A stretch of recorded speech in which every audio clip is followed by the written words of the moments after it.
Good evening, thank you very much. Good evening, you all. Bonsoir à tous. Good evening. Goeie avond. Eine schöne gute Abend. Yes, Belgium is complicated. Well, good evening, Brussels, anyway. It is an absolute delight to welcome all of you to the wonderful Conscious Planet Safe Soil event tonight. I'm Koen de Bouw. I will be your host this evening. Well, Sadhguru, the founder of Conscious Planet and Safe Soil, who is riding 30,000 kilometers across the world for raising awareness on safe soil, will be joining us later this evening on stage. He started his solo motorbike journey from London on the 21st of March, which will take him 30,000 kilometers across 27 countries, from the UK to the Middle East and India. And today, he's here with us. Yes. Woo! In Brussels, to spread a message of environmental awareness. Saving soil is necessary to maintain the life on this planet. And maybe a quick note, please help us to spread and share this message on your social channels. Use the hashtag #SaveSoil and tag the profile at Conscious Planet.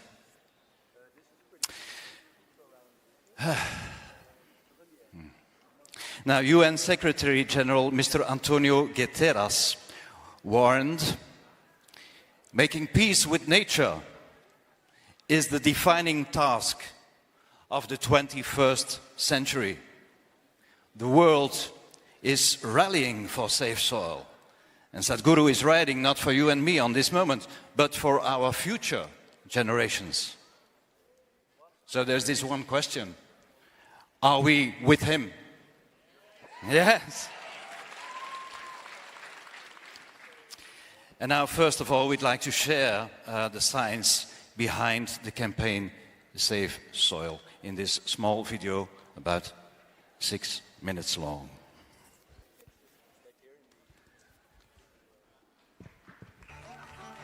We are talking about climate change, carbon emissions, and global warming and various other aspects,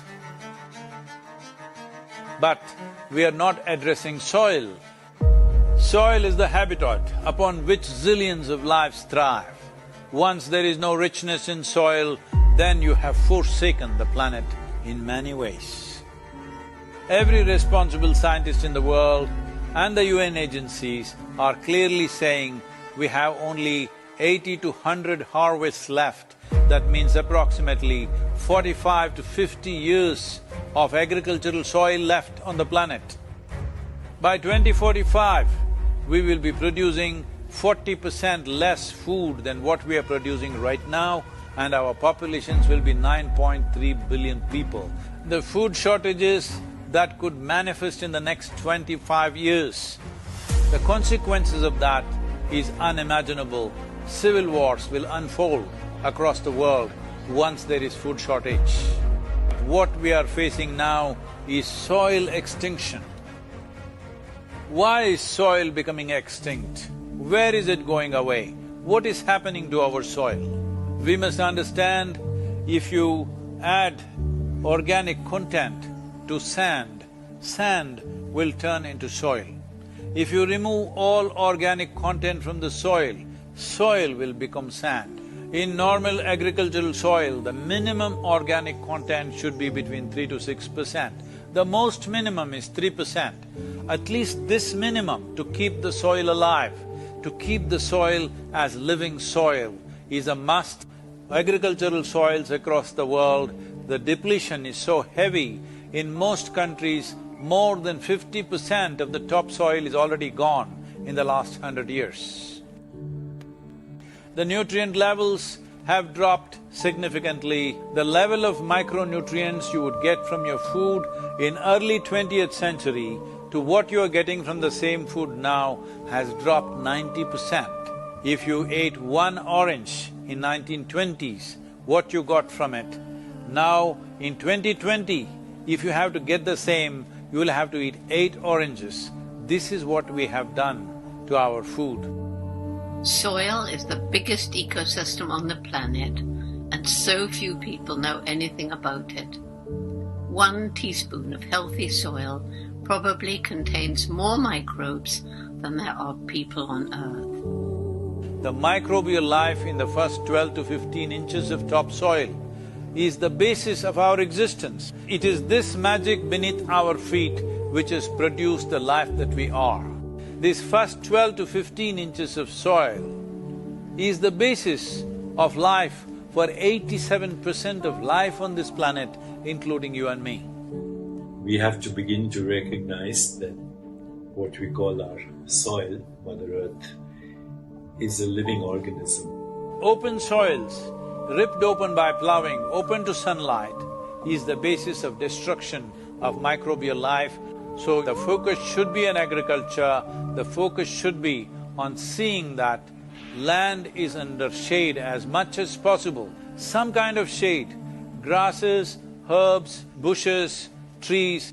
Conscious Planet is launching Save Soil movement to bring about a policy change to regenerate soil. As a part of this, I'm 65 and I'm riding 30,000 kilometers, a lone motorcycle journey, 30,000 kilometers across 24 nations to activate support from the citizenry to assure the governments long-term investments will be appreciated.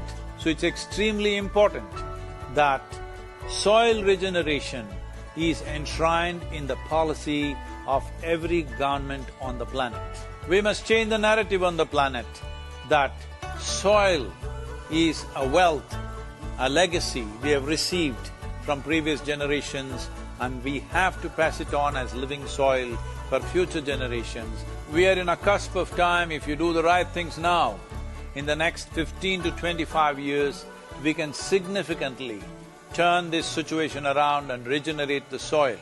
But if we allow this to progress like this for another 30 to 40 years, after 40 years if we attempt this, then it could take 150 to 200 years because that much loss of biodiversity would have happened. From 21st of March for 100 days, the whole world, every human being on the planet should talk soil. So we must hear the word soil, save soil everywhere to see that the narrative on the planet changes towards the most vital aspect of our life, the soil. Each one of you should reach as many people as you can to make this happen. Many global leaders and influencers are already participating in the movement. Be a part of this and let us make it happen. From my part,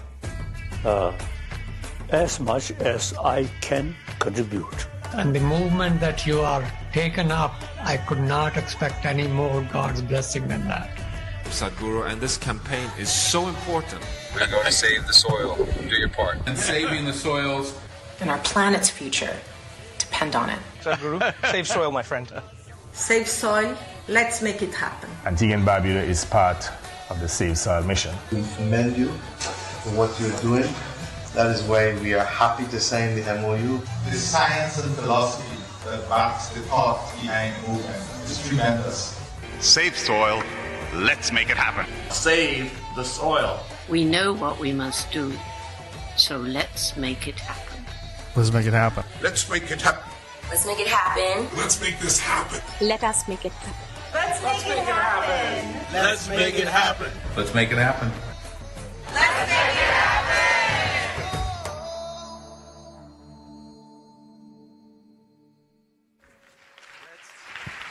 Yeah, let's make it happen.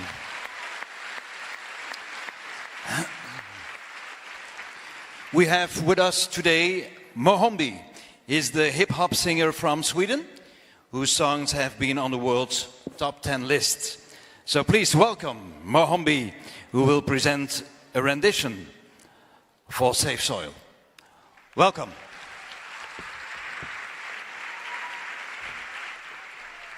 Thank you so much.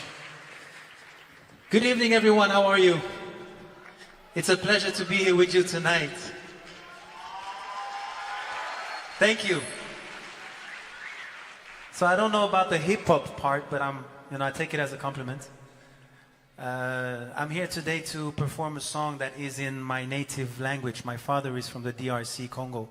My mother is Swedish. So my wife and I wrote this song a couple of years ago in our kitchen. We were thinking, let's make a tribute to the world in our own little language. Great language called Lingala. Can you please, just a little bit down, thank you. So I'm not gonna talk for too long. I'm here to sing. I have with me a wonderful team that is the Save Our Soil band. Please give them a round of applause.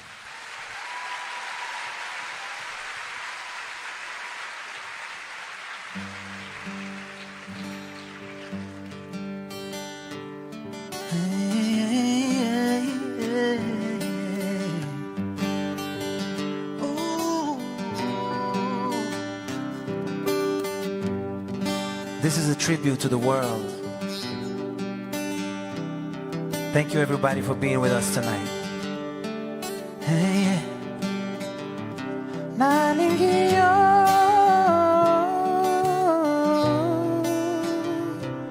como One Africa, Banyokolio,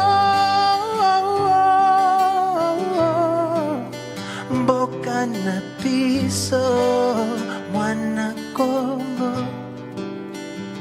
They try to destroy you for personal gain. But together we'll fight for you and bring back the grain. Nalinga kayo,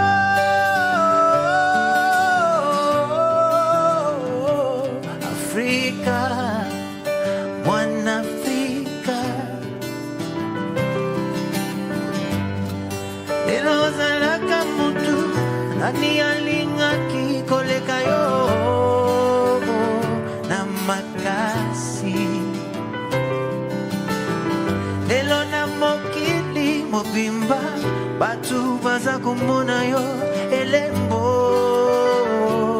ya pasi Nalobi Zambe Tukocha elikia na biso Epaina yo Akela yo na kimya Pona nini lelo Totoni na nzala Nalingiro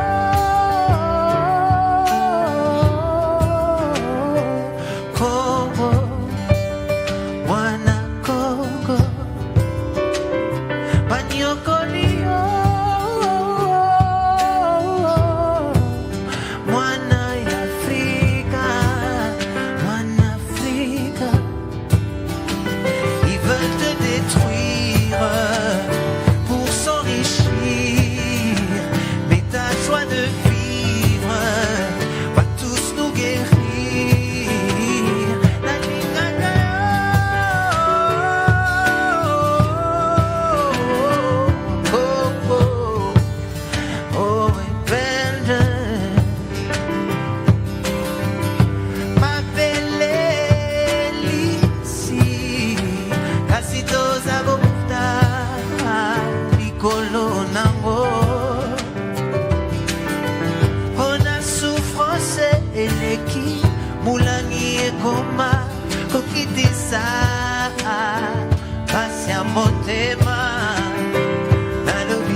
soil.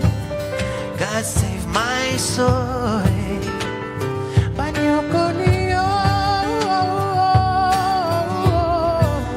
God save my soul.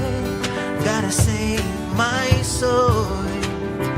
This is my soul.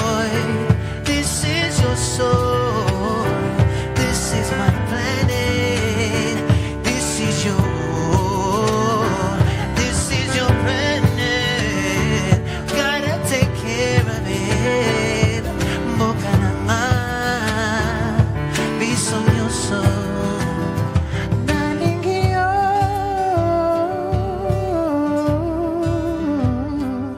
my soul. You gotta save my soul. Banyokulio, gotta save our soul. Gotta save our soul. Save our soul. Now if you think about it, soil rhymes with soul. This is our soul. It's our common soul that we need to nurture and take care of. And we're just watching it. Because of personal gain, we're watching it just die. And that's not cool. Because if you want to save your soul, you better start saving your soil. Thank you so much. My name is Mohambi. Have a wonderful evening, everyone. Hey.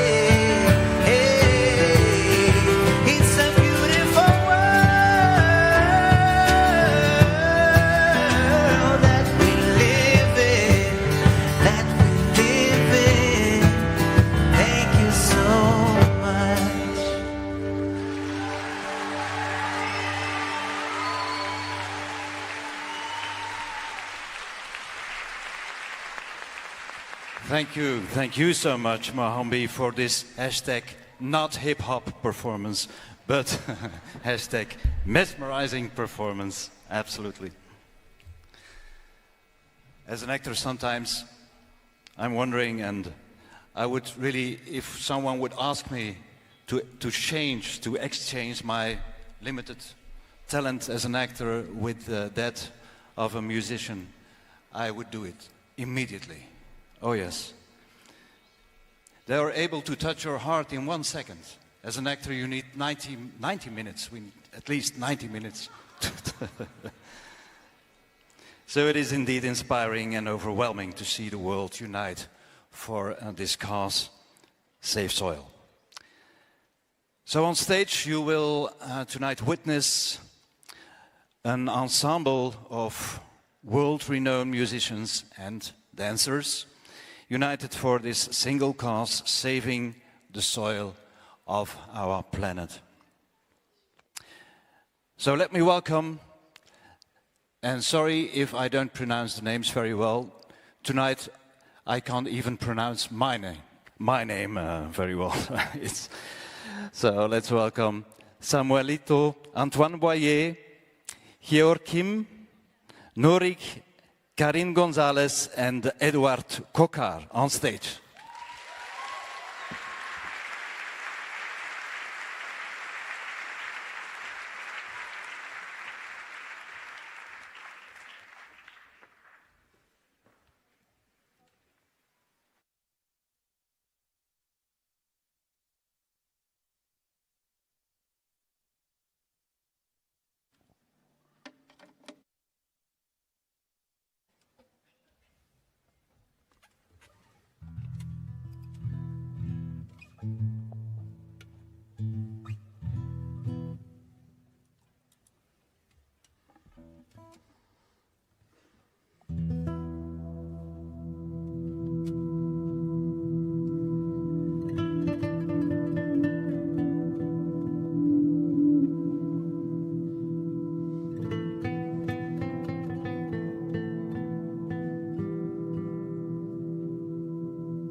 Karine Gonzalez. Joachim, harmonica.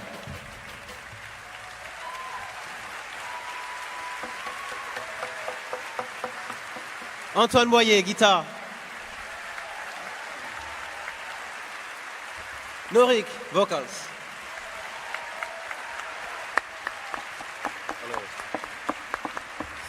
Edouard Cocard, percussions.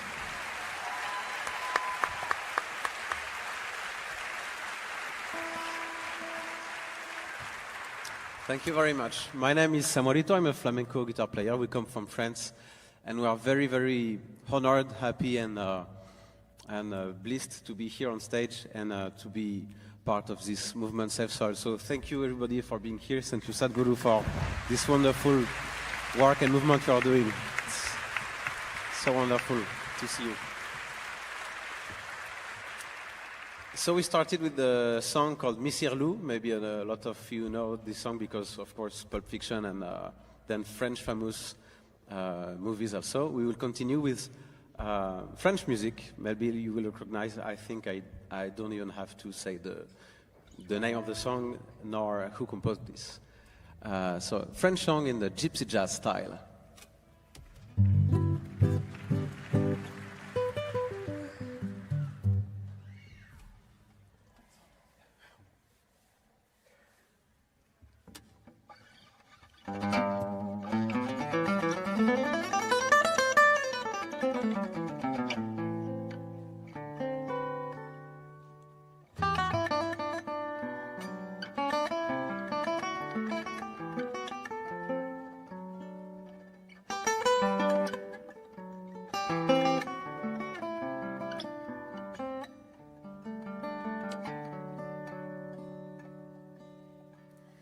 Des yeux qui font baisser les miens, un rire qui se perd sur sa bouche.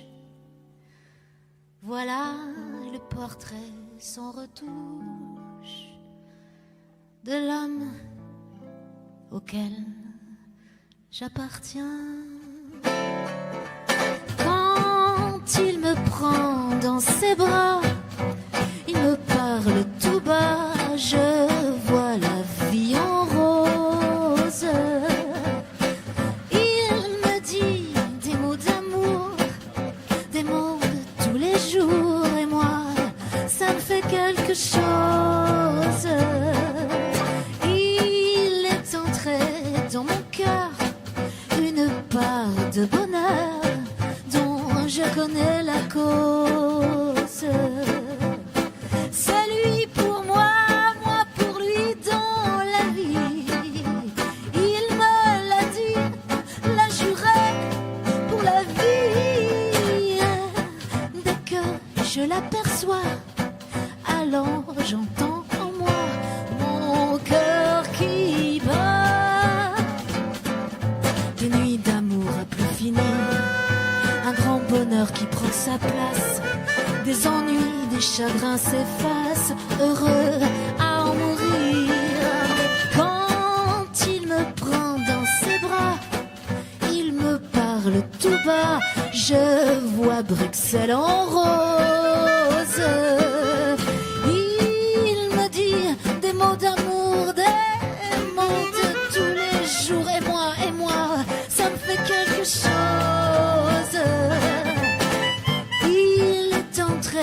Dans mon cœur, une part de bonheur dont je connais la cause. C'est lui pour moi, moi pour lui dans la vie.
sens en moi mon cœur qui bat.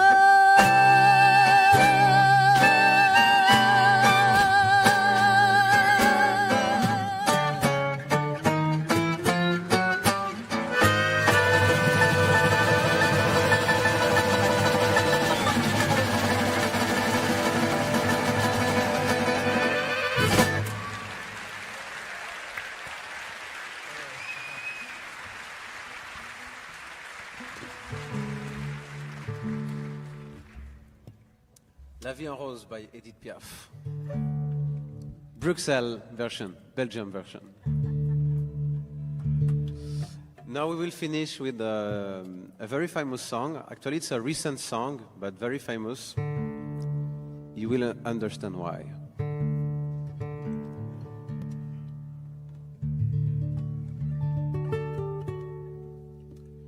Maybe all of you don't know this song, but I would be really surprised.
Elle est la terre, elle est la plaine, elle est le champ. Elle est chère à tous ceux qui s'aiment en marchant. Elle offre un lit de moussopâtre, frileuse. Elle se chauffe au soleil éternel, rit et fait cercle avec les planètes du ciel, comme des sœurs autour de l'âtre.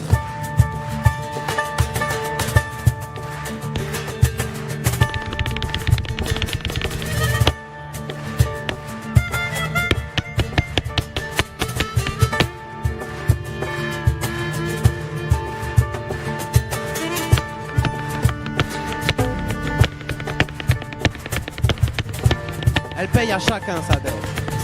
Meurtrie, elle demande aux hommes: à quoi sert le ravage? Quel fruit produira le désert? Pourquoi tuer la plaine verte? Elle ne trouve pas utile les méchants. Pleure la beauté virginale des champs, déshonorée et en pure perte.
Thank you. Thank you so much.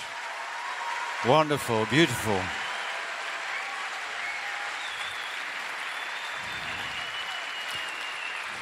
Thank you all, this wonderful ensemble of amazing musicians and dancers, for this enchanting performance. Thank you. Yes, bravo. Now, I have to say this. I'm not used to do this, so normally I would be really... my wife and my youngest son, they are here, and they would tell you that I would be very, very nervous normally. And the fact that I'm not is only because of you. You are so sweet and kind, and I wish to thank you for that. Thank you.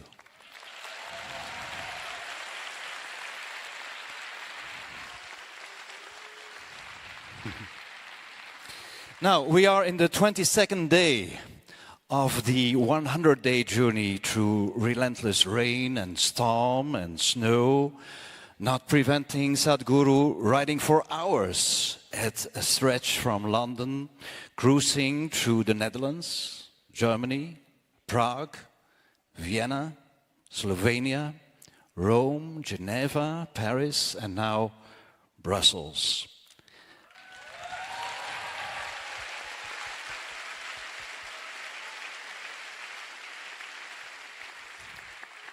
And in the same time, he's meeting up with global leaders, influencers, citizens, and their elected representatives, which have hosted the Safe Soil event so far. So now we'd like to share some of these moments that the Safe Soil movement with Sadhguru had experienced so far. Is a happy, funny, dangerous journey up till now, and how the world is dancing in rhythm, saying, Safe Soil.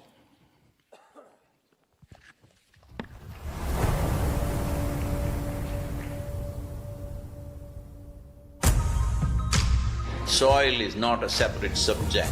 If we are interested in health, if we are interested in agriculture, if we are interested in the well-being of the citizens of today and the unborn child of tomorrow, attending to soil right now, this is a must-do thing in our life.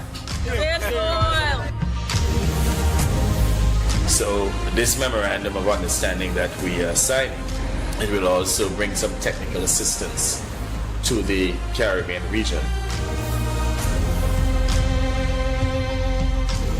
This is a historic moment because here is the first step to turn around.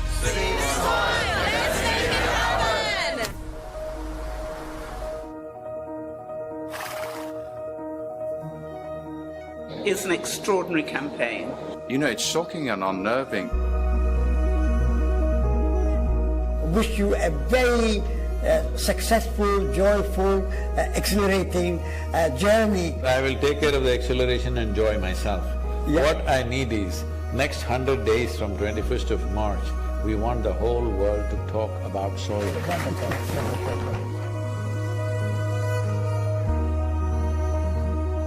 If you want to say, I love you to your child, you must just say safe soil, because it is a more committed way of saying I love you. You are probably one of the most famous Indians.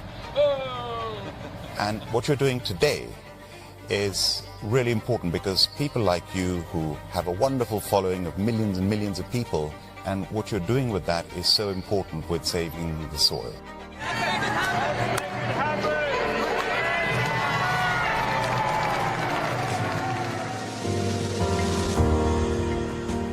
In the last 20 years, over 300,000 farmers have committed suicide. If this doesn't wake you up, what else I'm asking? What else needs to happen?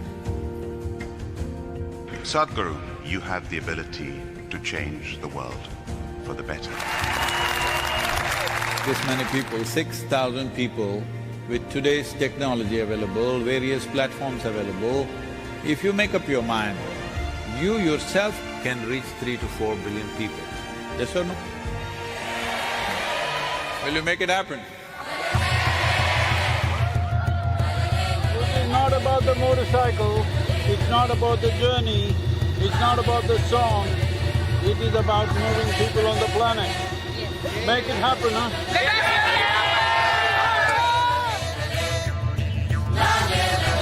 Soil body.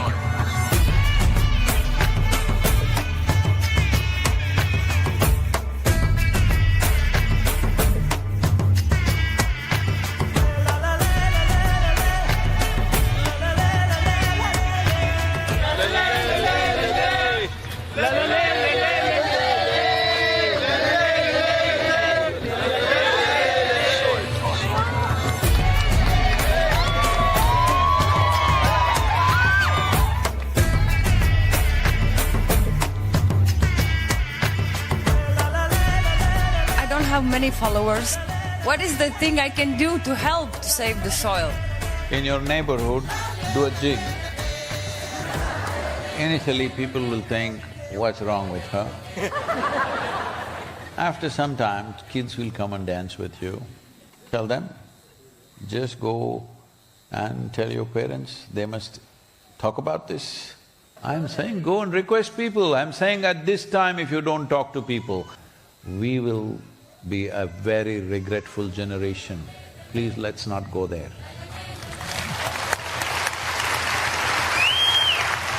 I think if we all contribute, then we have a really strong voice. Save soil.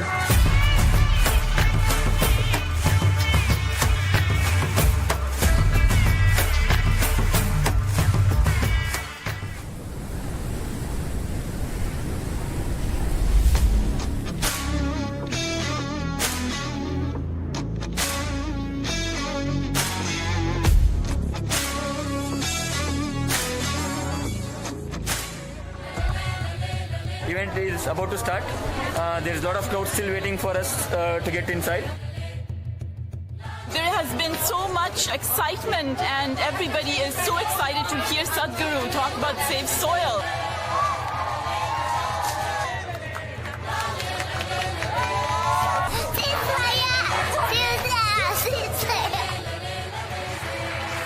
Tonight was absolutely overwhelming, and I was so honored to have the opportunity, first of all, just to meet Sadhguru was a huge honor.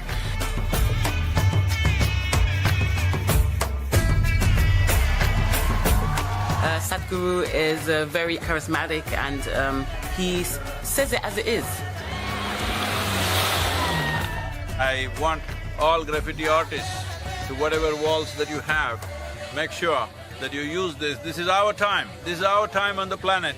What we do here is our business. Let's do the right things and save soil, and let's make it happen.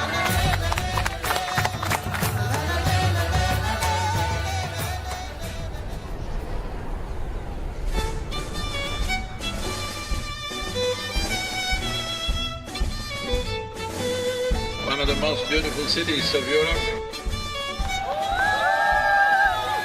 It is time that we in 21st century show that we are a mature citizens of this planet, that we want long-term well-being for ourselves and future generations. This is the opportunity. Save Soil is that moment.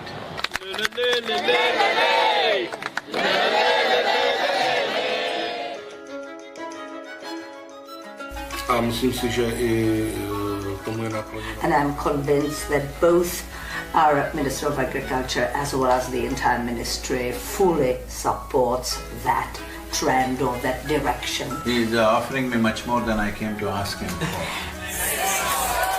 It's our common issue together. It's not for one nation, for one person, but we as people have to unite and to solve this.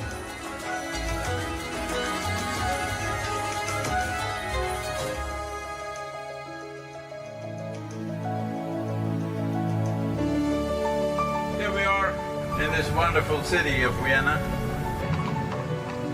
Soil is a common denominator to bring all of us together. Make sure the world gets it now.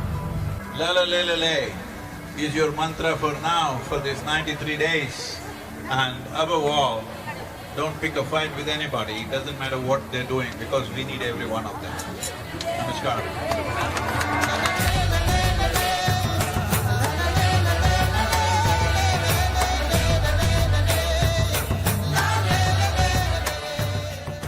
Yes, I know war is an important thing, but it's such an important thing that we can do without in our lives. At least from here on, cutting-edge technology should not go into military weaponry.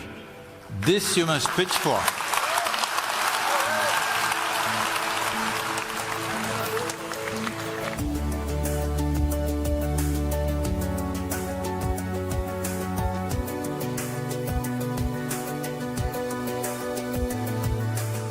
So, how do you feel here in Ljubljana in Slovenia? Feeling like it's home. Rešimo prst!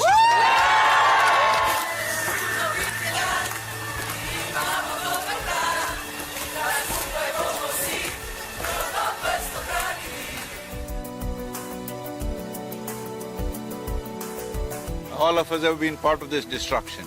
The only way is all of us become part of the solution also. So let's make it happen.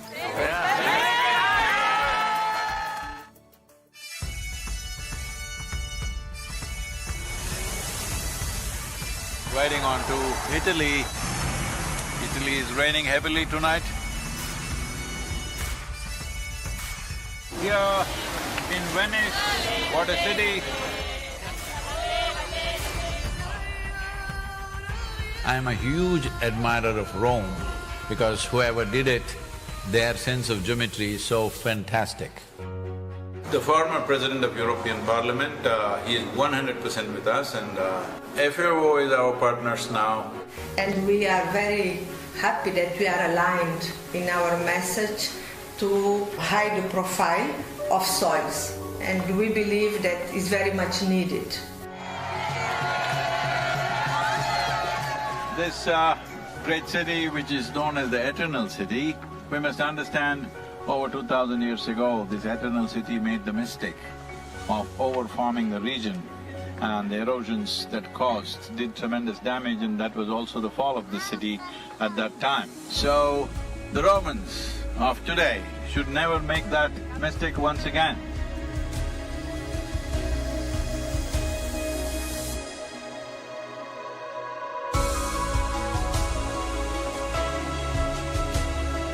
Here we are in Geneva.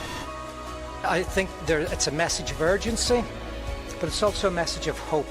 So I would really like to thank Sadhguru for his leadership. The global movement led by him addresses the soil crisis by mobilizing people around the entire world.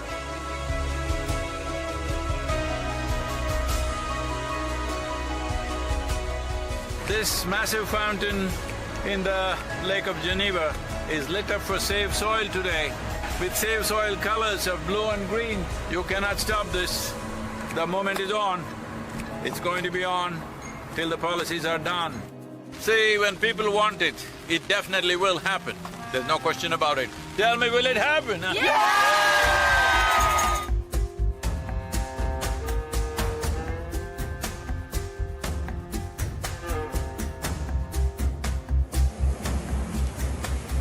And in this cold, slippery road and winds are picking up speed.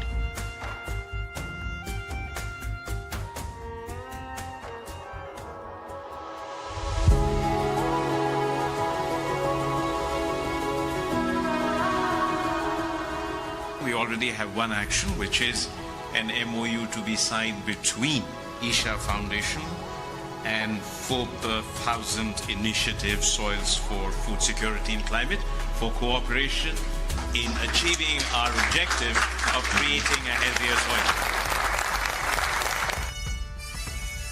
So it's been a super impactful 2 days here, and just now we had our group of enthusiastic Save Soil volunteers assemble near Eiffel Tower. It's fantastic. France has been great.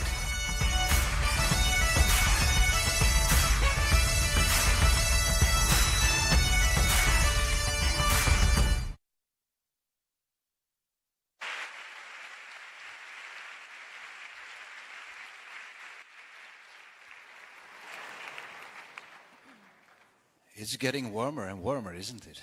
Yeah. So in a good way.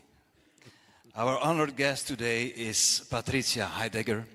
She is the director of Global Policies and Sustainability at the European Environmental Board, which is Europe's largest network, bringing together 170 civil society organizations from more than 35 European countries for sustainable development and justice.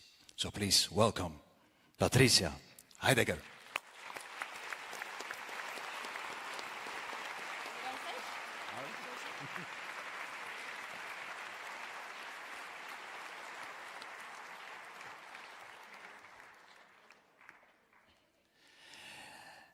And of course, the transformer, the one and only Sadhguru.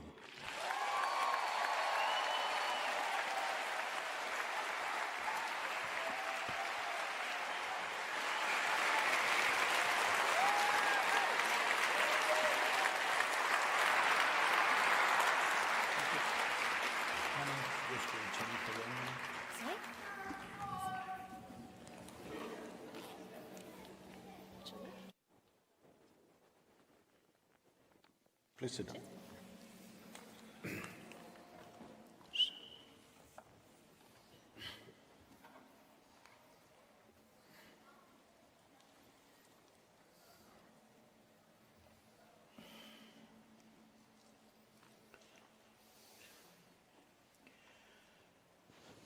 Kalo na janati tava jananam Kalo na janati tava samapanam Drushto maya tava mahakaraha Yogeshwara Kala Kala Yogeshwara Kala Kala.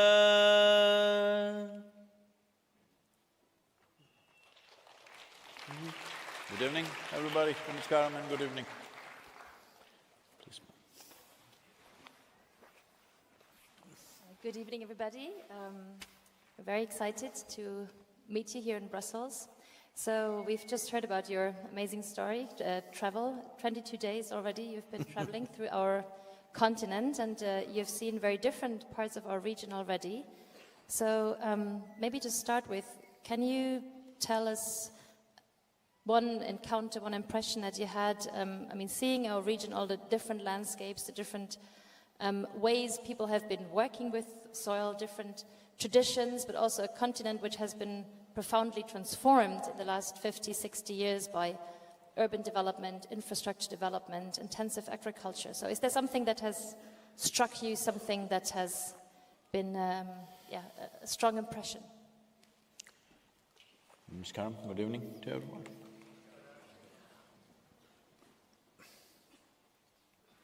See, agriculture is not new to Europe. Particularly in southern Europe, agriculture has been a very active part of it, like countries like Italy, very much strong agricultural nations. What has happened is after World War II, this post-World War II anxiety of wanting to meet the food requirement for the people, where there was a real issue, the genuine issue out there. So these emergency measures that they took to cross that moment, unfortunately, we did not see it as a bridge to cross over and then get back to normal. We stayed on the bridge for too long. The same emergency measures continued. Agricultural policies and agricultural tradition itself completely transformed itself into an emergency mode. See, in our lives, when there is an emergency, we may do certain things to ward off that particular danger that we have. We cannot be in that mode for always. That is the mistake that's happened when I really see it. So, yeah, well, as we've heard it, also here in Europe, we are facing soil degradation at a very large scale, at a worrying pace. urban development, infrastructure development, sealing of soils is increasing. Agricultural intensification is making our soils more prone to erosion. Chemical pesticides use has not been going down despite all of our knowledge and development of pesticides that require less, smaller doses. We have millions of contaminated sites around our region, and several European countries already suffer now from desertification. A few months ago, last November, the European Commission for the European Union presented a new soil strategy, and we now have a political target that by 2050 we want to restore the health of our soils.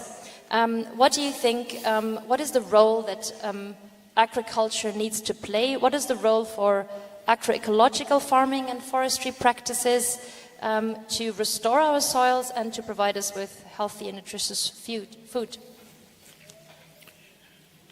See, when it comes to urban infrastructure, just now I was coming to this auditorium, well, our GPS led us somewhere else, to a totally different place. And then we were trying to race here somehow and get here on time. What I see is this is the fact in most cities in the world, not just in Europe. Both sides of the traffic are busy, both sides of the road. What does this mean?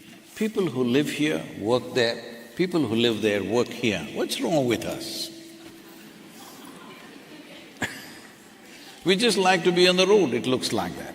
For fun, if you're on the road, there must be another road where we can go and have fun. But right now, people are going to work, neither are they enjoying their drive. Unnecessarily, they're spending so much of their productive time on the street in every city in the world. But you will see both sides of the traffic busy means something wrong, the way we're designing our cities. Well, a large part of the city might have happened long time ago, we might not have much choice about that, but at least the newer part of the city, are we looking like that? We are not. Generally in the world, nobody is looking at that. So we build unnecessary infrastructure. Infrastructure is very needed, but how much infrastructure, for what purpose, is something we could look at. About industrial scale of agriculture, as I said, that scale of agriculture was needed because at that time there were famine situations in the world. This happened everywhere in the world, not just in Europe. I'm not very certain about the date, probably it was 2012, if I'm right. In 2012, we produced enough food for 18 billion people. We did not have 18 billion people, nor do we still have, fortunately. We still don't have 18 billion people, I hope we won't go there. But we produced food for 18 billion people, still nearly 2 billion people were hungry. So where is this going?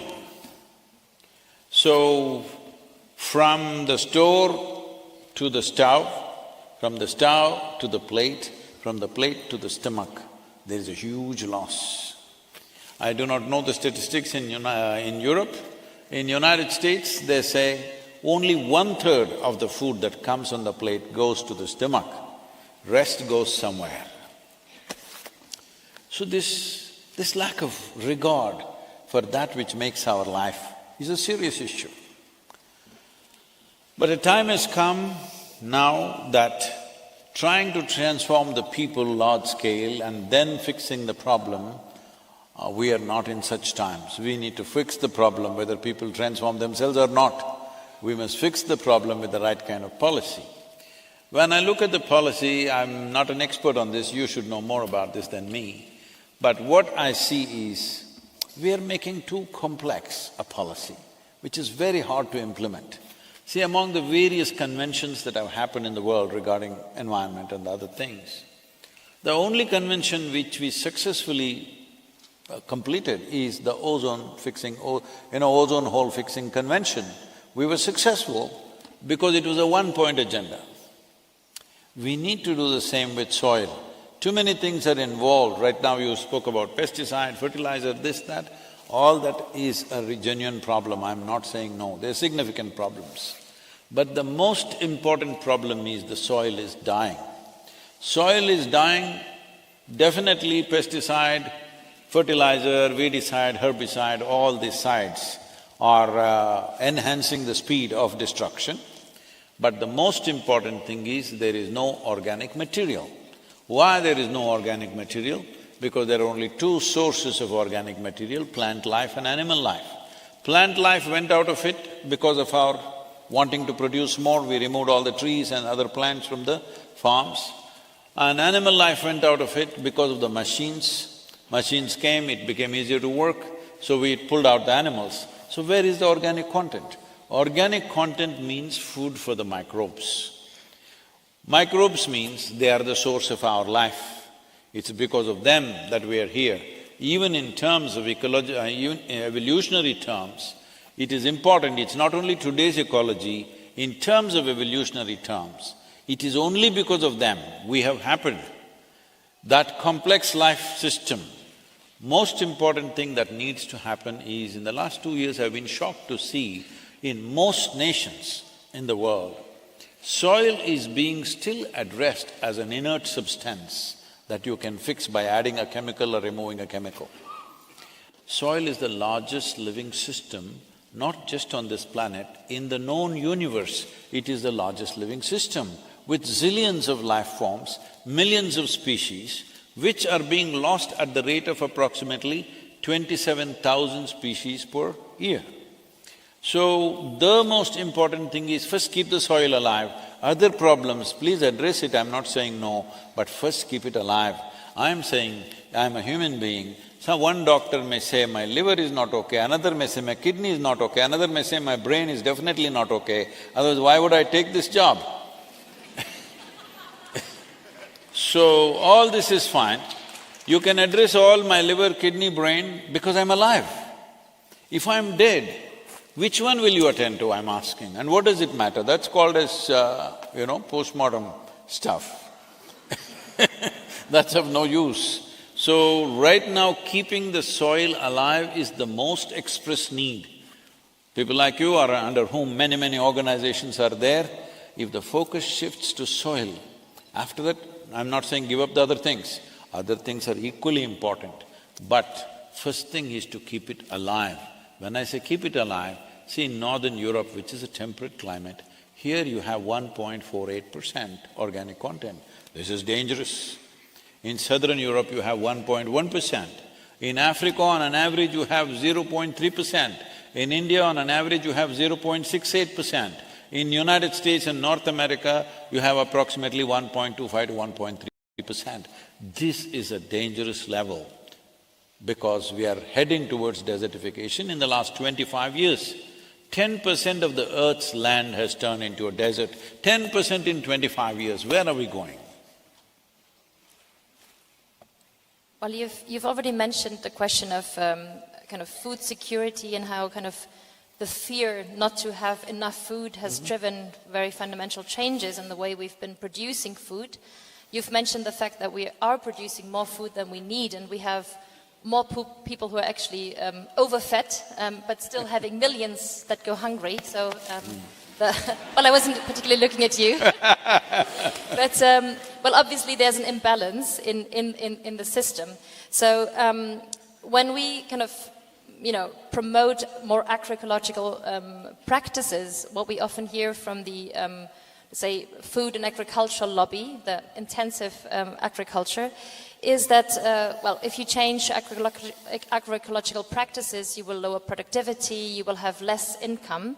Now, research has shown that this is not necessarily the case, and we came across some recent research from your home country in India, from Andhra Pradesh, where we understand a quite large share of the agricultural production is under agroecological practices, and where research has shown that once you transition from, let's say, conventional or intensive agriculture to more agroecological practices, you might have a stagnation of production and of income, but on the long run, you will actually see an increase in productivity, you will even see an increase in farm income. So Can I say something on that? See, in southern India, we have this project going as Project Green Hands for the last nearly 27, 28 years now. And then we came up with the Rally for Rivers and then Kaveri Calling. What this is largely the kind of agriculture which has a minimum of 10% of the land has the necessary organic content for the remaining 90%. This is in the form of trees, in the form of fruit trees, in the form of timber trees, variety of things. I will not go into the detail of how it is done, but the income of the farmers has gone up in 7 to 8 years' time, anywhere between 300 to 800%. The soil content, the soil quality has improved significantly. Water tables have come up. Nutritional value in the food has gone up. In the marketplace, it is sought after, this particular produce that comes from this. Variety of crops, not any one crop. But doesn't matter what kind of industrial farming you do or dastardly farming you do, but will rich soil assist you or will it be against you? That is a simple question. This is why I said we should not complicate this with too much talk about fertilizer, this one, that one. See, how much fertilizer or how much pesticide gets into the food that you're eating depends on a variety of factors, not just on the volume applied. On a given day when you apply, what stage of development is the crop in at that time? Is it flowering? Is it pre-flowering? Has the fruit or vegetable already come in? What is it? Apart from that, what is the humidity conditions on that day? Did it rain? Did it snow? What happened on that day? What is the temperature? Accordingly, that much of it gets into the food, nobody can 100% gauge it how much. But we are talking about destruction of the soil. Destruction of the soil definitely is happening because of these applications. Why are these inputs going up on a yearly basis? Because the soil is getting weaker, the farmer is trying to compensate by putting more and more fertilizer and whatever else. Does any farmer, any industry, industrial farming companies, individual farmers, small, big, whatever, will they disagree that if you make your land rich, minimum 3% organic content, if you bring, we will give you an incentive, will anybody be against it? Nobody will be against it. Last 2 years, what I'm seeing is, I have been talking to a whole lot of people around the world, various agriculture ministries, ministers, heads of state, variety of people. What I see is everybody in responsible positions, every one of them knows what is the nature of the problem, what is the nature of the solution. They may not know the detail, but they know the nature of the solution. I've been wondering, what is this? Everybody knows the problem, everybody knows the solution. It looks like they were just waiting for an idiot to bell the cat. Here I am. Because it's always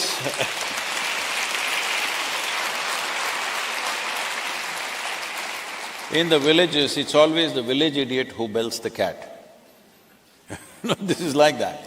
I'm saying the most important thing right now, because you are in touch with all these groups who have taken different positions, this is one thing we need to do.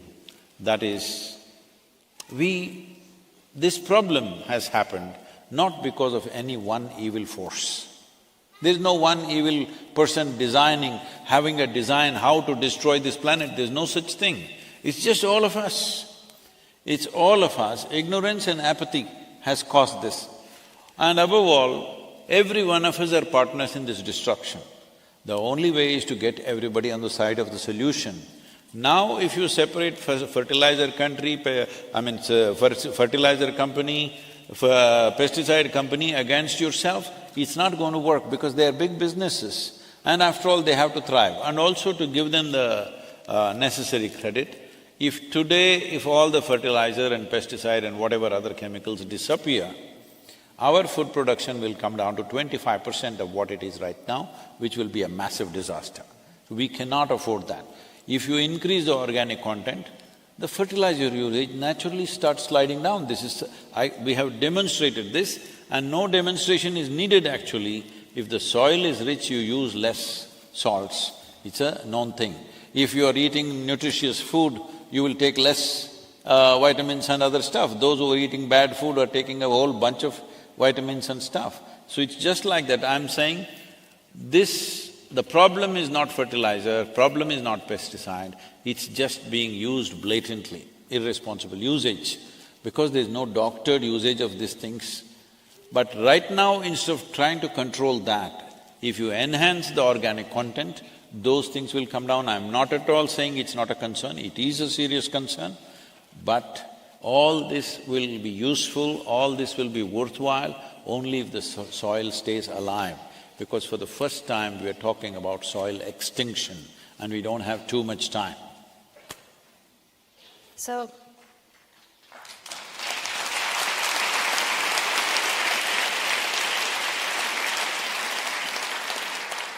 what we have seen here in our region is that despite, let's say, better knowledge and despite better technology, we haven't seen the amount of pesticides being used coming down or the amount of synthetic fertilizers coming down, rather the opposite.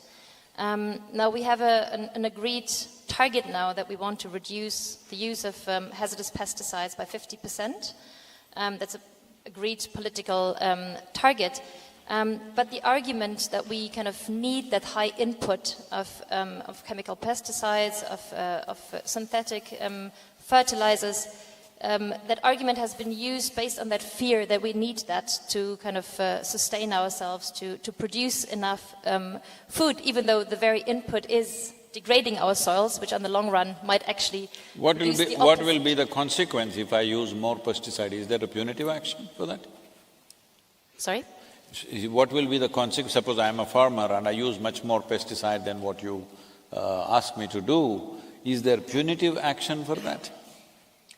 Well, I mean, there's certain pesticides that can be used and that cannot be used, and now we have targets to reduce the use of pesticides, but the one problem is that this argument that we need that high input is needed to produce the amount of food that we need, even though we know on the long run it's actually undermining our ability to produce enough food on the long run. So you said you're advocating for a higher organic material percentage in the ground. So can you say a bit more about how your campaign will for instance, support and work with farmers to kind of also increase their knowledge and their capacity, for instance, to use natural pest control, and what needs to be done to control the amount of input? See, in India, for example, there is a company with whom we have been working, which is one of the largest companies, which is making biopesticides, which is organic kind of pesticides. One of the things that they're doing is, they are taking neem seed, you've heard of the neem tree, the neem seed oil, and using that, it is quite effective. But they've been collecting neem seeds all over the country, but they don't have enough neem seed in the entire country. Even if they gather it from everywhere, it's simply not enough, and it doesn't even fulfill 2% of the requirement, pesticide requirement in the country. So we want to grow the neem seeds. They're asking people to grow, but nobody wants to dedicate land to neem trees because a neem tree takes minimum 20–25 years before it becomes reasonable size. It's a very slow-growing tree. So people came up with hybridized neem trees. Those neem trees don't have the same bitterness in their seeds, so it doesn't work. So I'm saying there are many complex issues. Even if you intend, a lot of things cannot be done overnight. But one thing we can definitely do is enhance the organic content. If you enhance the organic content, need for fertilizer will definitely start sliding down. Pesticide, I feel the simplest way to do this is, if you convert the entire region into a certain kind of farming. Right now, I am doing organic farming, you're doing regular farming and we are neighbors. Once you spray, all your insects don't die, they all come to me. This is what is happening, because we are not converting an entire region. If an entire region gets converted, there are ways to do it.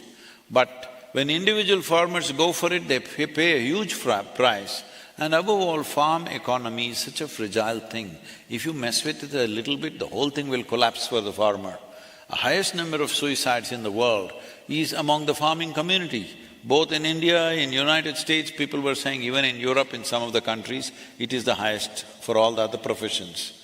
So, this is happening because we are not understanding how hard and fragile it is to be on the farm. We need to address that.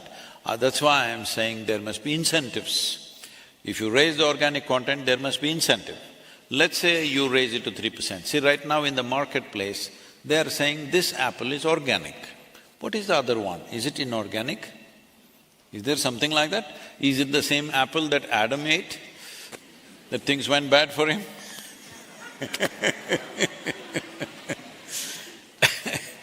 So, the important thing is, if you say this is organic, what is it you're trying to say?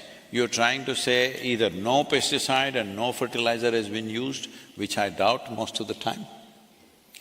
But if it is so, it's great, but that is going to be very limited produce, it's not going to serve the world. It is only going to serve 1% of the elite in the world. It will not serve the larger requirement. But instead of branding it as organic or inorganic, if you brand it as, let's say my field has 3% organic content. If I say this apple comes from a field which has 3% organic content, there is enough science to tell you, for 3% organic content field, what are all the extra micronutrients that will be there in that? And there's enough science to tell you, because of these extra micronutrients, what are all the benefits that you have in terms of health, in terms of preventive health, in terms of psychological health, what are the benefits? Suppose my field is 6% organic content, what are the benefits? There is enough science. So first thing is to give an incentive for farmer to raise this and make the incentive attractive enough so that farmers will voluntarily go for that. Next thing is, the industry and business should come in to make sure the farmer who raises the organic content gets the carbon credit and extra income happens. And the next thing is, in the marketplace it will find its own level and it must be valued by the people. Now if you buy a 6% organic content field, if you buy the apple, it may be 5–10% more expensive. But instead of eating 5 apples, 1 apple will do because you will get the same nutrients. That's what they told you. 1 apple could keep the doctor away, not 8.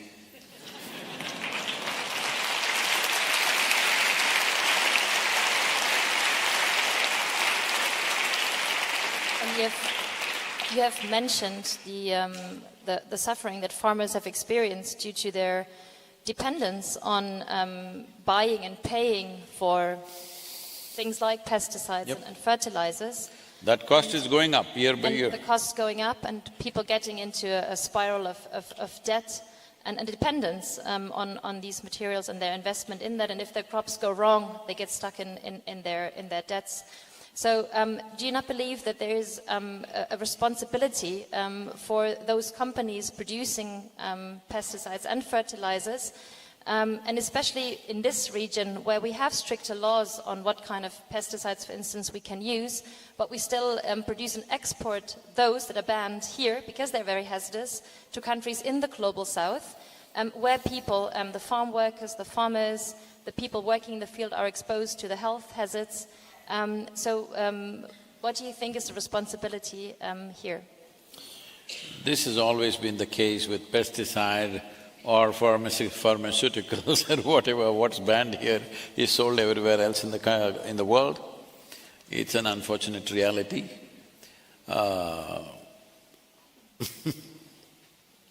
Right now I am on a Save Soil mission.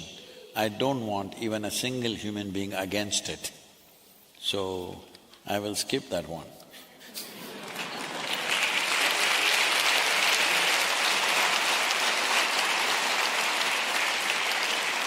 So my last question would be around land as a resource. So land is a finite resource. It's subject to increasing pressure around the world, and we've talked about it, urbanization, infrastructure development, but also increased food, feed, fiber production, fuel production. So here in our region, every year we lose around 500 square kilometers of agricultural land, which is transformed, converted into artificial areas. And this is, of course, a global problem, not just a European problem, because the demand, of course, for areas to settle, to grow food, to grow biomass is rising around the world. So, and here, from the European region, we are, of course, also contributing to pressure on land in other parts of the world because we're net importers. We're net importers of things like agricultural commodities, feedstock for our farm animals, of biofuels, etc. So what do you think are some of the big turning points globally to prevent our increased need for land, which is a finite resource? I think the most important thing is that in our consciousness, instead of referring to soil and land as resource, we must refer to it as our source. This is very, very important. It's like all of us were fed on our mother's breast. Do we call her a resource or our source? She's our source. So across the world, in Eastern societies at least, even today we refer to soil as mother. Because the word mother does not mean biological, word mother means our source.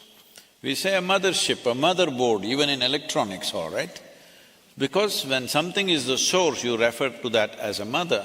I think this is the most important thing that needs to happen in our minds, in our consciousness, that it is our source, it is not our resource, it is not something to exploit, it is something we must nourish, because the health of the soil will determine the health of life on this planet. There is simply no two ways about it. So referring to it as resource itself has caused this, because see, this may look like very, up in the air kind of stuff, but I'm saying the way human beings think is the way they act, isn't it?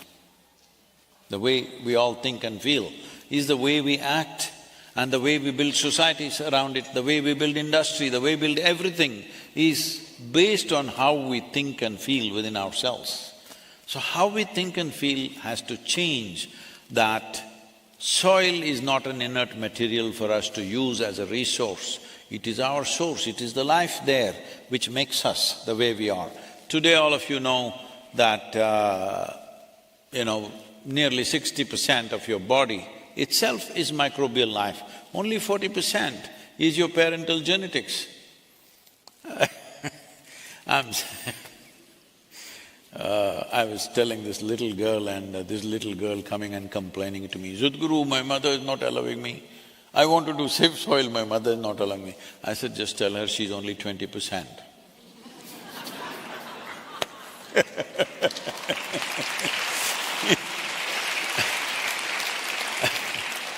Well, there's definitely a very big need to raise awareness about the meaning of soil, because it's definitely a topic which hasn't received enough attention, even though we're losing soil at a very rapid pace. So increasing the awareness about the role that soil is playing as a life support system for us as humankind and the rest of the planet is extremely important. So I hope your mission will be very successful in mobilizing millions around the globe to save soil and to create more awareness of what we need to do to protect it for us and for future generations. So I understand we're taking questions from the audience now. Before that, can I ask a question? Of course. All this variety of organizations which you represent in some way, I hugely respect their concern, but the mode, I think there needs to be a little relook. It's not for me to tell them how they should operate, but there should be a little relook on how we address this. Because this is our last chance, if you ask me. In the next 20-30 years, if we don't do some real fixing, we will be very sorry. As a generation, as a species, we will be very sorry. So, being in that kind of a crucial period, the most important thing is, there should be no human being who is against whatever campaign you're doing, whether it's pesticide or this, that. So for this to happen, we must take away this fighting mode. People are saying war against climate change. We don't need climate change is bad enough, we don't need a war. There is nobody who disagrees with what you're saying. It is just that immediate needs, express needs are making people act the way they act. The more we complicate it with too many issues, the more conferences we will have and less action we will have.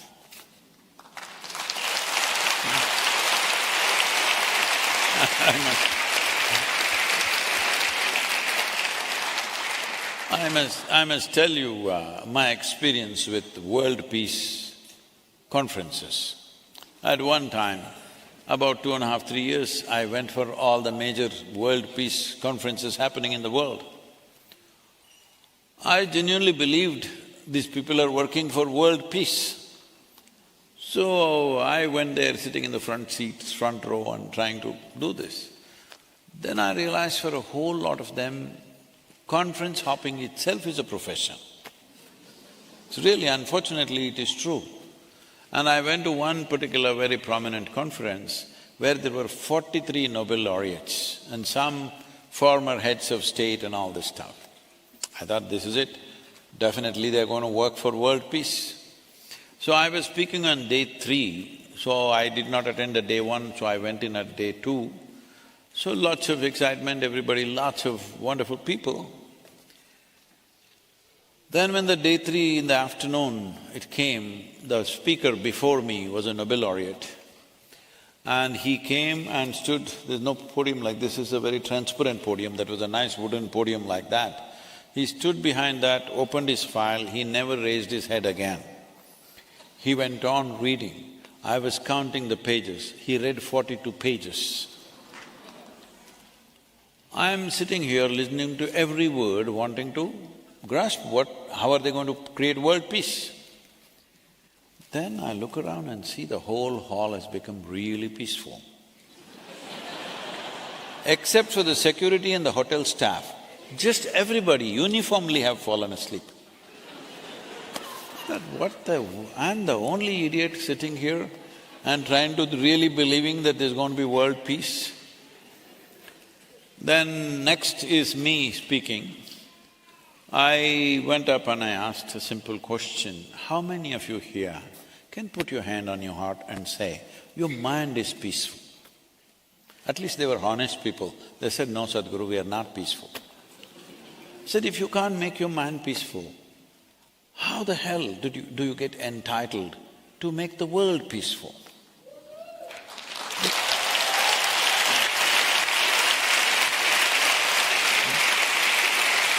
Because there is no peace in the world only because of the nonsense that's happening in human head.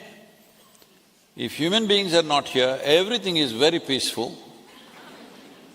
So, without addressing the fundamental, how do we create this?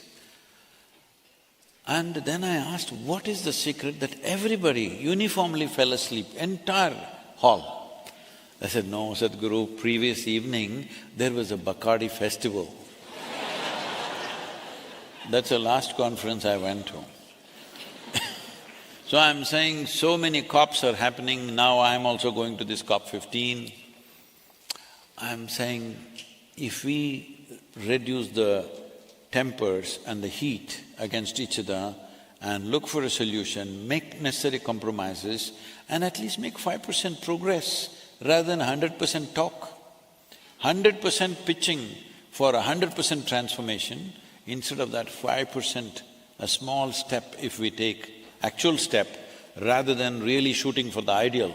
Yes, we don't give up the ideal, but we must take one step. This is one step I'm asking for.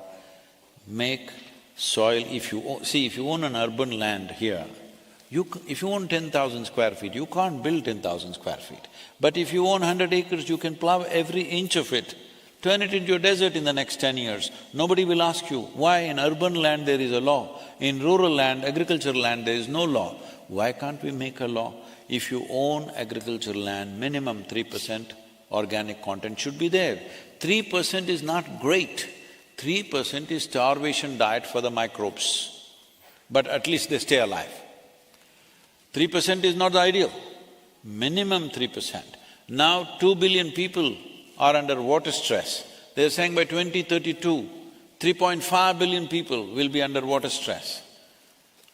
Well, if you increase the organic content to 8 to 10%, your irrigation requirements will come down to 30% of what you're using right now. If you're using 100 liters of water, it'll come down to 30 liters. If you raise it to 12 to 15%, it will come down to 10 to 15%. We have demonstrated this 100%.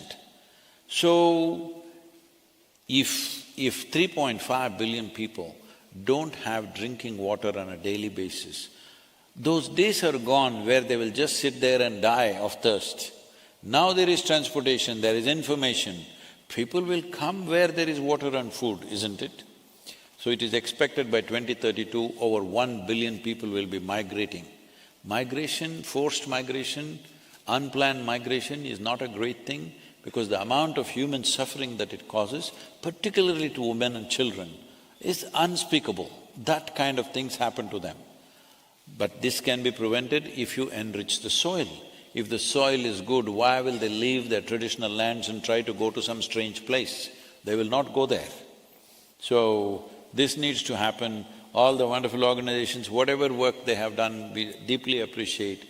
But if one agenda is taken and all of us push for it, the chances of making that happen are so much better than taking up 100 things which are important, definitely important and significant, but in the order of significance, keeping the soil alive should come as number one, everything else as secondary.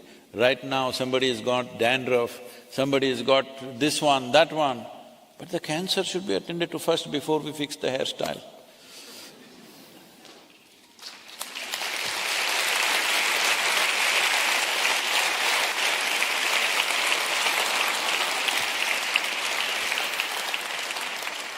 I'm sorry if I'm a little abrasive, because I feel this is express. This needs to happen now. Well, I agree with you that we have to take things step by step, and we also have to take people along. Things are not only fixed at conferences. Here, I mean, in Europe, the environmental movement, I mean, there's millions and millions of people on the ground in all different countries and regions, in rural areas and cities who are active, who are making a change through their daily lives, through grassroots level activities. So it's not just about the high level conferences, but also through people's daily actions, and we definitely need to mobilize people for this very important topic. And I agree with you that we have to break it down into simple steps that people can get together for, while also kind of not forgetting what the big systemic drivers are, yes, degrade our soils. So not reducing it to kind of one issue, but you know, for example, if we focus on the organic content only, but we don't, for instance, put a framework up that prevents further sealing of soils, further loss of agricultural land, then we'll also not be successful with emissions. I think it's all about linking the systemic issues to a strong core message that you're providing. 100%. I'm very much with that. And above all, why I'm little pushy on this with Europe is, in many ways, the world is looking at Europe as a more organic or bio-friendly part of the world. You doing things quickly is very important for the rest of the world because your organic content is 0.48%, but entire African region is 0.3%. Europe doing the right things quickly is an inspiration for everybody else. I have no doubt that all these many organizations are doing significant work. I really appreciate that. All I'm saying is, you have a responsibility not just for your land, you have a responsibility for the world. Nobody looks at America as an inspiration for bio-related stuff. Everybody looks at Europe. So please, all of you together, make that happen.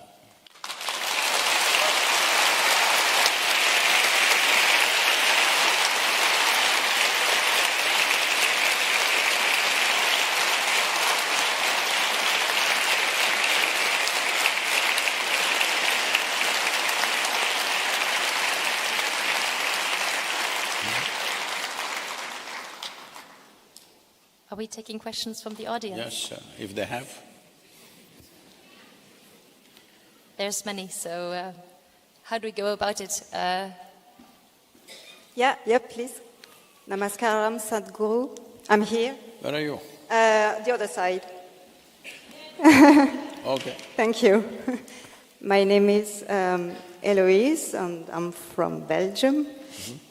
So my question is, how do we get people to care about soil when they're so busy with other things, such as careers and other ambitions in life?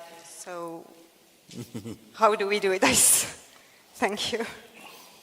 Where is the time? Even I have been asking for some extra time because I always felt that 24 hours were never enough for me. I've been petitioning for a long time to get 4 hours extra per day, but not been sanctioned till now. So that is when I stopped shaving and I got every day 20 minutes extra.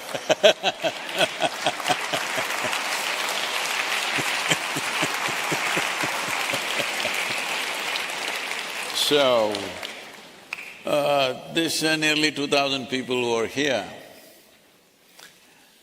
you must become earth buddies. What earth buddy means is, you invest 10 to 15 minutes a day, and in your hands, you have a smartphone or a dumb phone. What do you have? Huh? All of you have smartphones. So if you are calling something smart, it must be smarter than you. Hey, you call somebody smart only if they're smarter than us, isn't it? So if you have such a smartphone, don't waste your time just sending silly messages on that one. You can also do that little bit, that's your life. But at least 10-15 minutes a day if you invest, I'm telling you, just these 2,000 people can move those 3 to 4 billion people I'm talking about, because what you have in your hand is a powerhouse. Never before in the history of humanity was there ever a possibility that we could sit here and talk to the world. Never before. So when there is a technology like this, when there is a means like this in your hands, you're saying, I don't have time to even twiddle my thumbs. What is that? So that means you don't realize the seriousness of the situation we are facing. Let us not be that generation which walks into a calamity and then grieves over it. Unfortunately, too many generations have done that in terms of famines, in terms of wars, in terms of other kinds of disasters that human beings have caused to themselves. Let us not be that generation which falls over into a disaster and then cries over it. Let us be that generation which turn back from the brink of a disaster. Let us be that generation. The disadvantage is, nobody will know that you actually fixed the problem because you fixed it before it happened. This is what you should be. Hello?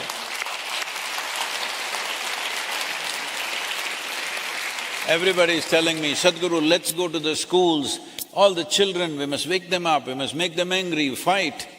No. Children till they are 15 years of age, let them grow up without any concern about anything. Let them eat well, play well, learn well. Let them grow up without concern. This is most important. Injecting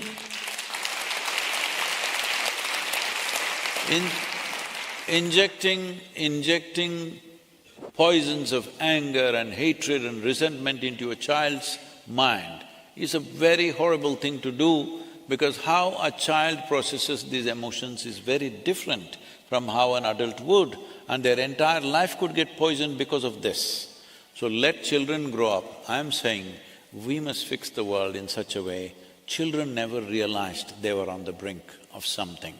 Isn't this the way any responsible parent does their life? Hello?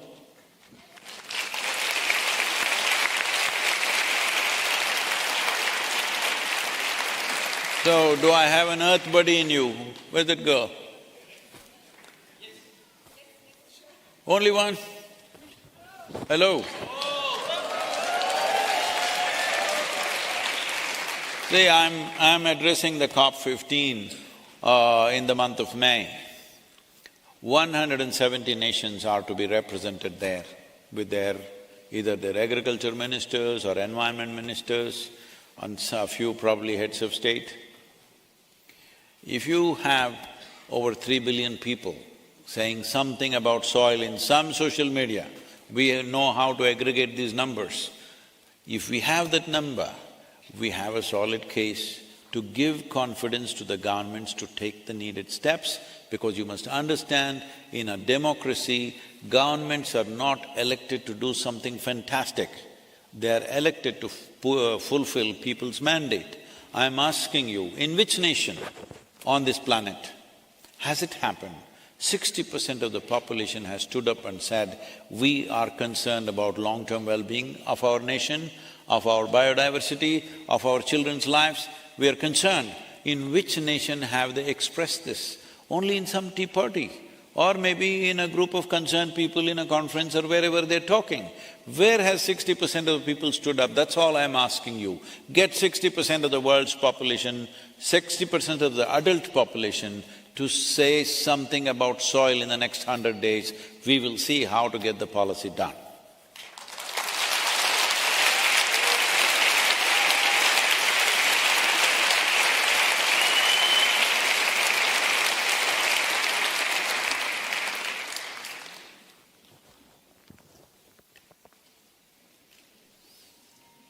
Are we taking the next question? Whose turn is it? You're the boss today. Please take the microphone, whoever wants to. Oh, this lady has 2 hands, she should give it to her. I think there's one gentleman. Hi, my name is Paolo. I'm originally from Ukraine, but now I work as a vegan chef in Stockholm, and I came here from Stockholm, from Sweden, and I feel that cooking and eating habits strongly influence the issue we're touching today, the soil issue. So my question is there any way we can change our cooking and eating habits to save soil?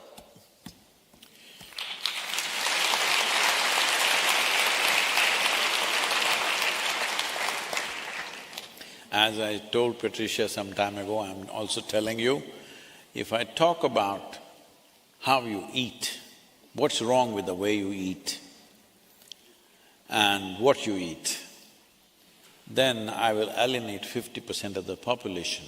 Right now, I'm not willing to do that. I want 100% of the population with Save Soil movement. So we're skipping that question.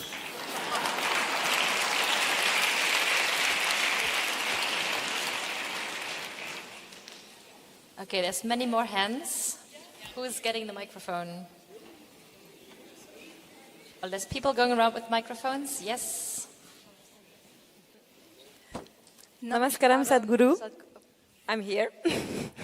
I'm Hoini. I'm from Belgium and Hungary originally. So I'm just here. Okay. You can go. Nice to meet you. My friend, you can go. So I had a question in our day-to-day habits.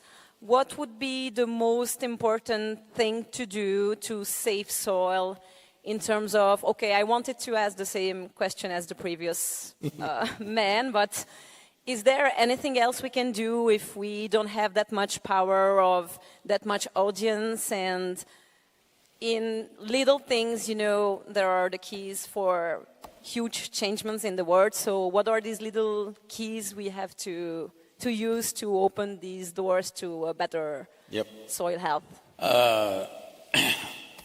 Right now I'm not talking about these little things, because you will do a little thing and think you've done your bit. This is a serious problem in the world. You do your little thing and you think you've done your bit. So we won't talk about those little things right now. I want you to do the big thing, that is to move the people. Oh, how can I do it? I don't have a following. Hey, go and dance on the street, huh? People will gather. What do you think I'm doing? I want you to understand, what do you think I'm doing? Making a fool of myself, going around the world. Really, this is not my job, because I thought if we don't do it now, it may be too late, somebody has to do it. But I want you to understand, when when something very important… See, the problem with this is, soil doesn't die bang bang like a war or something, it is dying quietly. What happens quietly you always miss, that's the whole problem. See, just 70, 80 years ago in this world, there were famines all over the place. When famines happened, for example, in India in 1942, the Bengal famine took 3.2 million people in 4 months. Famine is the worst possible way for human beings to die because it's a slow fade. There have been famine situations in the world where people have cut the limbs of their own children and nourished themselves. But I'm saying, once food shortages come, your civilization will evaporate in no time, even your humanity will evaporate. Yes, 3 days if there's no food in this city, you will see there'll be no human beings, everybody will be behaving like beasts. Let's not push the world there. Every responsible scientist is pointing out, this is the way.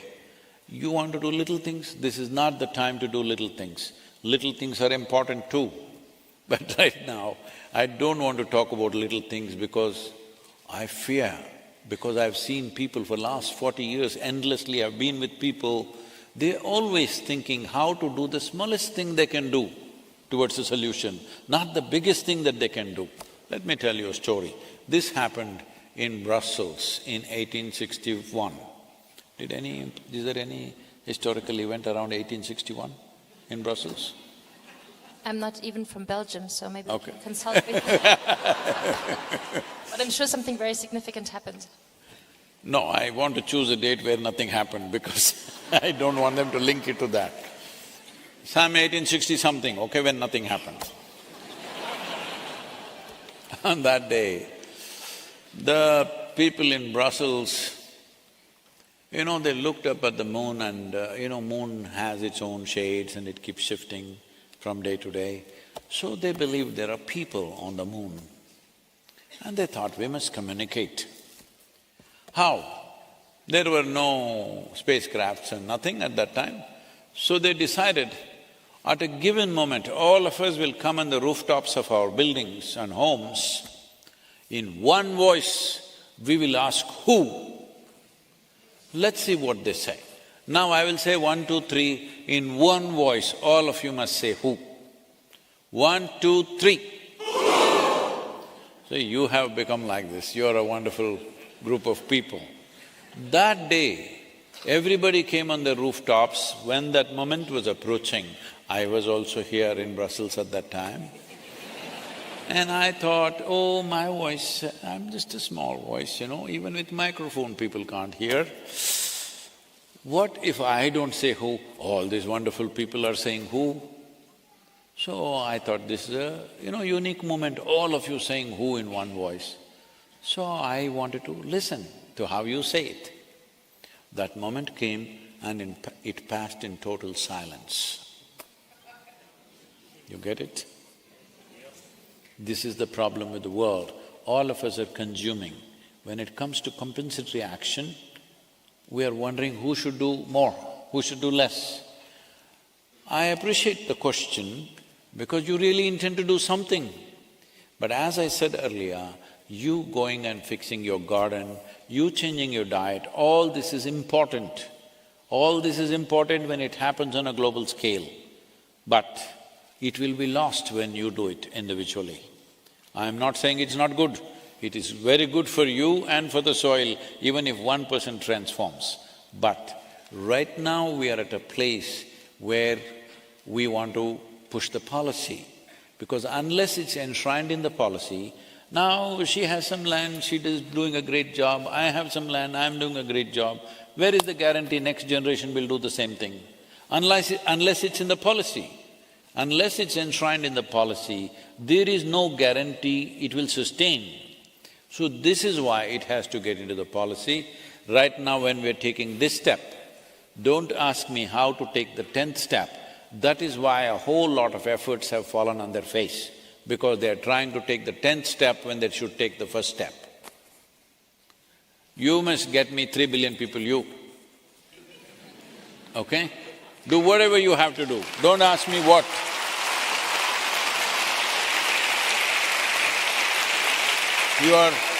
You are much younger than me, and I'm sure your ability to handle this technology is much better than me. So you must tell me, Sadhguru, let's do this. Don't ask me what to do. Hello?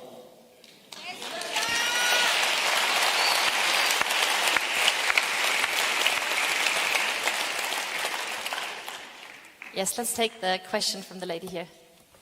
Namaskaram, Sadhguru. My name is Ishata and I'm from Amsterdam. And before I ask my question, I would like to say that it has been such a delightful and wonderful evening, and listening to you, it's just so fantastic, and I would like to thank you. You're beginning to enjoy the problem, eh? Yeah. Well, you've truly inspired me as a young person to raise my voice on saving the soil. And I'm so thankful that you're raising the consciousness on this planet, so thank you.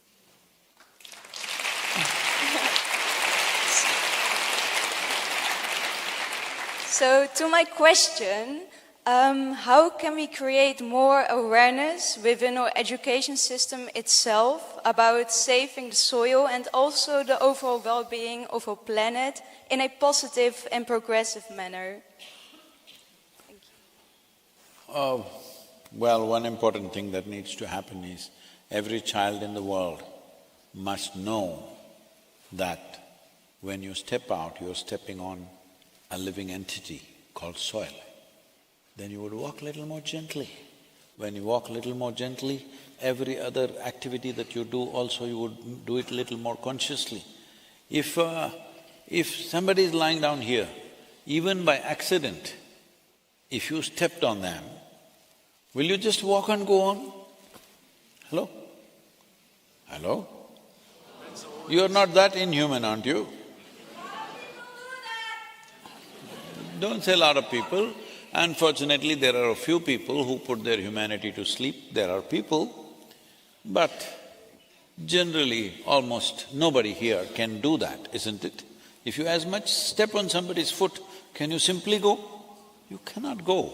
This is your humanity. So if children are conscious and if you are conscious, you are stepping on a living entity, you would walk gently, we would do our industry gently, we would do our agriculture gently. Will it happen tomorrow? No.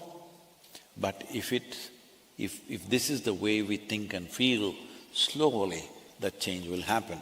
Because the problem is so massive, nobody believes it'll turn around tomorrow morning, all right? It will not. But the question is, will we at least orient ourselves in the right direction? Right now we are on the path of destruction. Shall we at least turn towards a solution? We may not get there today, we may not get there tomorrow, we may not get there in 10 years, but shall we at least start walking in the right direction? This must happen. This must not… wait. This is not going to be necessarily done by a government or an education system or something. You must do it in everything that you do, it must come out of you. Whoever you meet, it must come out of you. You're not giving them a lecture, just the way you exist. It needs to happen.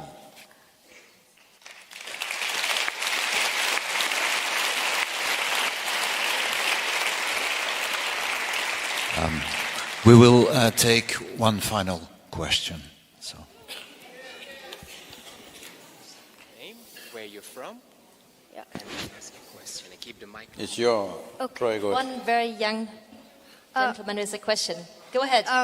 Hello, my name is Yoga Mitran. I'm from India, Chennai. I would like to ask a question. How should we help actually save the soil? Yep. How should we help save soil?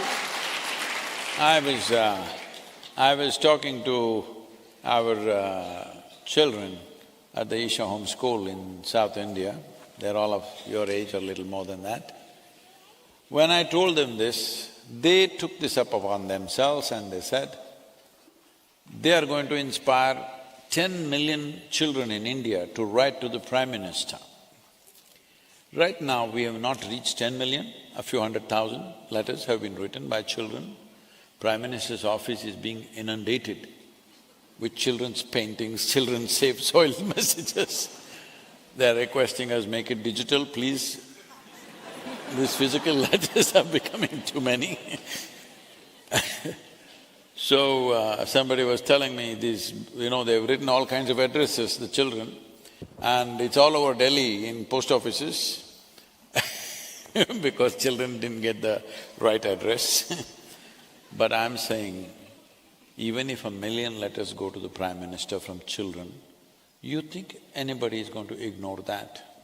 So you must get your school and every other school that you can possibly to write this, all of you. Get this going, at least 1 million children in Belgium should write to your Prime Minister. This needs to happen. Get 5 million children across Europe to write to the European Union. This needs to happen. See, the governments must know to what extent people are concerned, otherwise why will they act? Just a handful of activists wasting their lives, going on doing this for their entire life. If everybody stands up, it'll happen very quickly, isn't it? They're spending their life.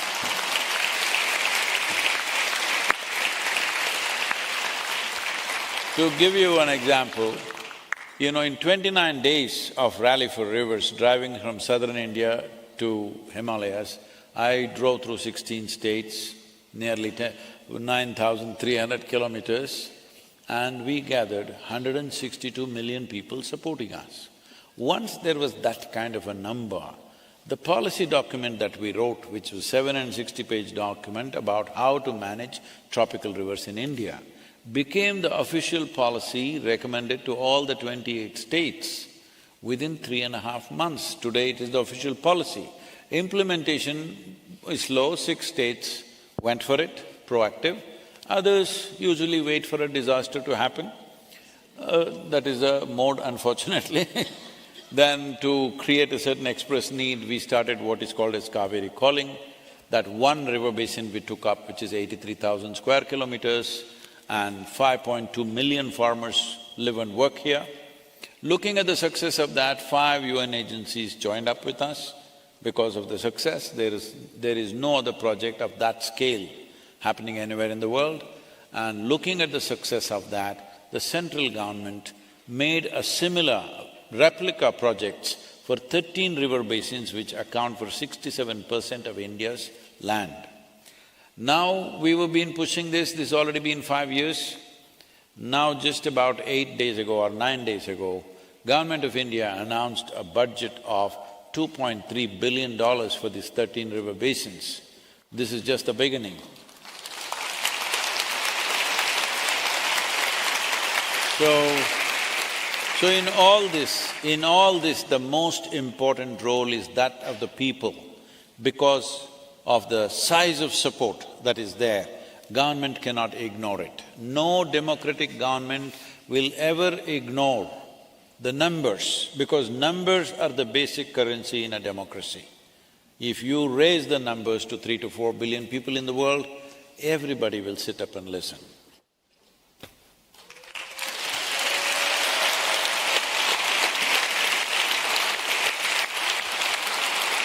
So, if I can say something, 1 second, everybody's asking how to do it, how to do it. One thing is follow the journey on Save Soil. I want you to understand, this is not about you supporting me, I don't need that. What you need to do is, you and whoever else in the world, talk something about soil for next 100 days. You don't have to link it to this moment, you do your own campaign. But say something about soil. Everybody speak something about soil. It doesn't matter in what form this will become a reality. It may happen in considering all the realities that you're talking about, or it may happen taking just a few of them, but let at least one step move in that direction of keeping soils alive. If they could take everything and make it happen, fantastic, but I doubt whether they will take such a strong step, because they have many industries and others, there are fighting forces out there. The simplest thing where there is no fight, let's take that step. After that, where there is fight, we will go a little more slowly, because economic interests are there in this. Nobody is going to give it up just like that. So share SaveSoil.org website with as many people as you can, make Save Soil song reverberate everywhere, can download it from the website, your children write a letter to the Prime Minister or President of your country, can find on website, put up Save Soil stickers on your cars, display placards wherever you can. If you don't have a car, if you don't have anything, stick it on your clothes. Let's make it happen.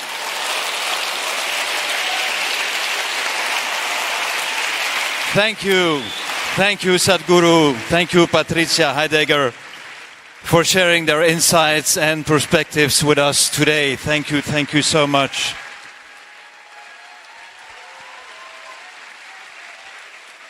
And of course, we are immensely grateful to Mohambi and the talented ensemble today for their wonderful performance. I also want to thank all the Isha volunteers and all those that made this event possible. And finally, a special thanks to all of you who followed us.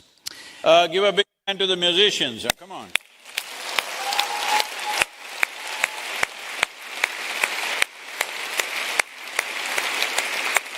Sadhguru, would you like to share some final remarks with us? Oh, I think I've said enough. You have said enough, okay. Then let's sing a song of peace, a song of love. Here's presenting to you the Soil Song, which has created soil waves across the world, a dance for earth. Let's talk soil, sing soil, breathe soil, and live soil. Thank you so much.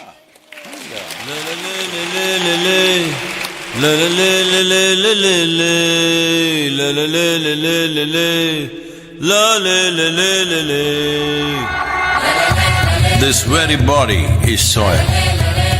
My body, your body, everybody is just soil body.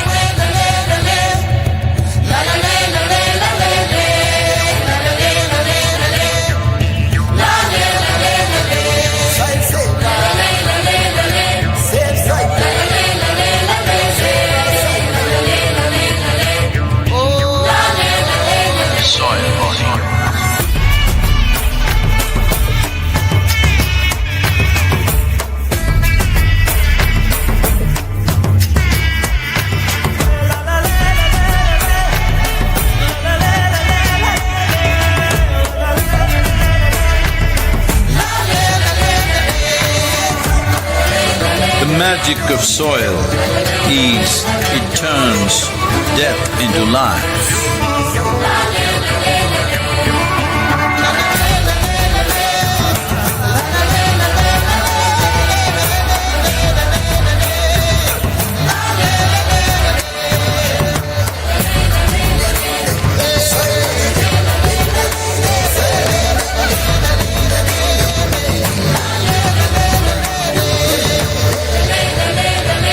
Depleted soils will not quench the fire of hunger.